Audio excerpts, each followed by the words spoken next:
Hey guys, how you doing? This is Manga etc. and I'm here today to bring you the review for One Piece manga chapter 801. So just when you think that we're done with Dressrosa, that it was gonna be gone for a while, no, this is where the chapter hops into things and we're with CP0 and they're just basically we find out that they're there to collect the weapons that Dorothy had, in the underground port, but obviously they're not there and they're just talking about who could have possibly taken them. Obviously we know already that it was the Revolutionary Army that took them, but they can't be sure of that. They're uncertain. They do think it was the Revolutionary Army, but obviously for obvious reasons they can't be certain. And then we find out that how it is actually Rob Lucci who is in charge of CP0. Now, when I first read this, I wasn't gassed at all. I'm not going to lie to you, I wasn't gassed, but I can understand why people would be gassed about the whole fact that he's back. And that is just simply to see another clash between Luffy and Rob Lucci himself. Now, for me, this doesn't gas me up at all because I think that if they do come together again, I don't think that Luffy will have such a hard time dealing with him. Yes, I do think that Rob Lucci would have gotten stronger, but we all know that Luffy has gotten way stronger during the 2 year time skip. He's trained a lot. He's trained specifically for the new world. Well, yeah, what I'm trying to say here basically is that I don't think that if they do have a conflict, it will be as great as the last one in Enies Lobby, because during Enies Lobby, Luffy and Lucci were like this. They were level with each other and just able to give each other a good fight. But I do think if they do come to meet again and they do fight, the levels will be like this, where this is Luffy and this is Rob Lucci. They'll have a good fight, but Luffy will come out on top because he is the top dog.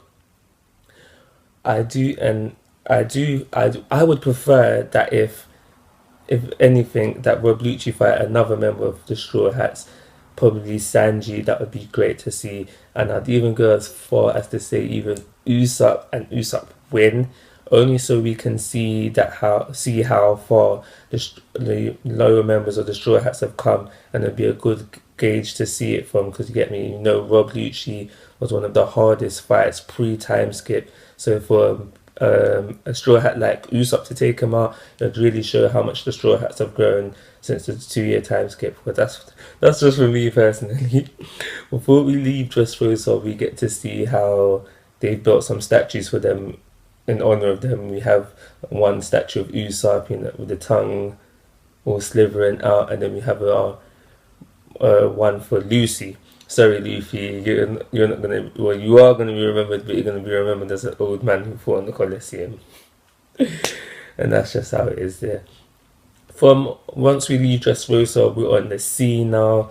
We've got four war battleships from the Navy Marines, and they're just basically taking Don Flamingo to Impler Down, obviously, because that's where you go when you get catch and you're a pirate.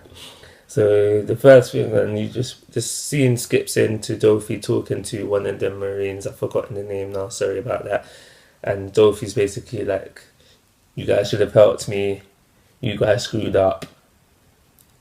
And then after that, he goes on to a speech about how who's ruling the top of the world, and he just goes on to mention all these different people. No, who's not even ruling the top of the world. So I should say who's ruling the sea, and he just goes on to mention a whole lot of different people, and it just really makes you think, because he talks about the worst generation, the Shichibukai, the Yonko, the Revolutionary, the Navy, the D's. Like, he just mentions all these different people, and it makes you think who is actually ruling the sea right now. And I had a little think about that, and I really couldn't think like who is on top, because we got the worst generation. I say they're too young to be ruling the sea. They're still rookies, but they're doing crazy stuff. So they're rising up in rank in the world.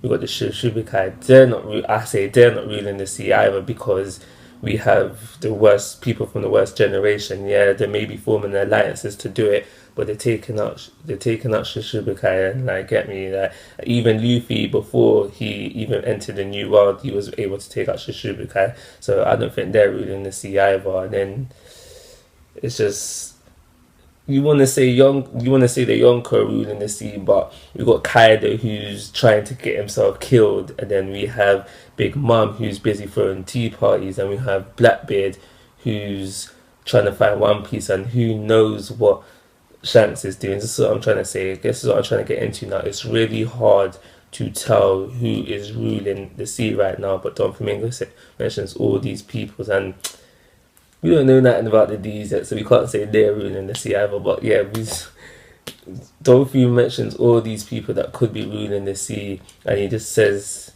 told it the girls say those elders, that's one of these people is coming for your throne on the Holy Land. And I was just like, yeah, boy, so boy. And then the chapter then goes on, same place, and then we just see one of Kaido's ships. I'm assuming that's one of Kaido's ships, because I pre the Jolly Roger and it looks like Kaido's Jolly Roger, so I'm assuming that's one of his ships. And we got Captain Jack on this ship, and it's just one ship, I do believe it was, and he feels that he is able to save Dolphy at this point in time where he's staring down 4 battleships. He knows that these battleships are going to be prepared to protect Dolphy. I don't think he knows exactly who's on the ships, but he can assume that he's in for a good fight, and he's confident that he will be able to get Dolphy out of there, because obviously Kaido wants him. This led to another question of, is Dolphy done? Will Dolphy be saved, or is he going input down? And now I don't see Dolphy dying. I'm sorry, let me start that again. I think that if Dolphy goes with Kaido's men, he's going to die. But I don't think he's done in the story, so I don't really see him going to input down. So it's quite complicated. It's quite something to think about, really. So what's going to happen there? The chapter then moves on to Luffy and Co. They're now on Barto's ship, and we can see from Barto's ship that the front piece of the ship is actually a figure of Luffy, and obviously that can be expected because we know that Barto's a Straw Hat fanboy, and this whole crew is the same way. As the chapter goes on, we get to find out that now all the Straw Hats have different bounties, and the rest of the chapter is going through all these different bounties. We find out that how Law, Luffy, they're now on 500 mil. Okay, that's not too surprising, I guess. We got Zoro, who's now on 320 mil. Yeah, he's on 320 mil now. Again, not so surprising. We got Usopp. Usopp is now on 200 mil. Now, I think that is way too high for him. That's just going to give him, just like he said in the chapter, that's going to bring a lot of heat his way. And I just think it's too high for him. I don't think he did. Yes, he did make Sugar pass out, which made everybody who lost someone come back. Everybody who's turned into stories come back to life. But 200 mil? Really? And then we got Robin now, who had 130 million. Don't quote me on that. And yes, so her bounty's gone up as well. Obviously, because she was just there, it just shows us her bounty went up as well. And then we got Frank. I was gonna say Senior Frankie. We got Frankie, who's gone up to 94 mil. He was pissed about this because he never hit the 100 million mark, and yeah, and then everybody else went up by 50, like Brooke, Nami, Chopper, and then we have Sanji. Sanji has gone up to 177 mil, but his wanted poster says alive only now. So what's going on there? I'm not going to ramble on about this, but for the fact that he is needed alive, that means he knows something. He knows something that the world government knows, something that the Navy wants to know. So the question is now, what is that something? And again, like I said, I'm not going to ramble on trying to guess what it is. I'm just going to leave that as the final thought. This chapter gave you a lot to think about, and it was just nice to see the new bounties and stuff. So this chapter was slightly better than usual, so you know what that means. I'm giving it a 3.5-star rating.